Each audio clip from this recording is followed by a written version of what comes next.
From Tampa Bay streaming news leader, this is ABC Action News. Good morning, I'm DEIAH Riley. Today should be a good day to get outside. Greg D's full forecast is on abcactionnews.com and also on our free mobile news app. Want to get your ABC Action News headlines right now.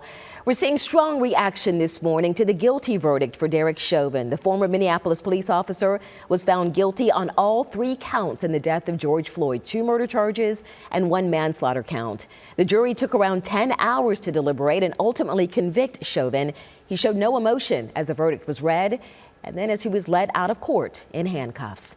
Just minutes after Tuesday's guilty verdict came down, the mayor's community task force on policing met to discuss reform efforts within the Tampa Police Department.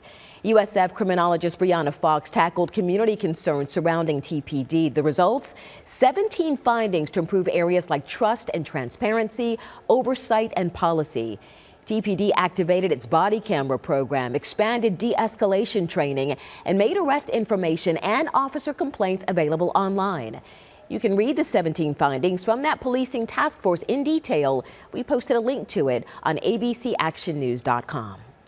Manatee County commissioners have approved a $9 million plan to clean up the old Piney Point phosphate facility. They approved a deep water injection well to send hundreds of millions of gallons of contaminated water 3,000 feet underground. That should keep it below drinking water. That process should take 11 months.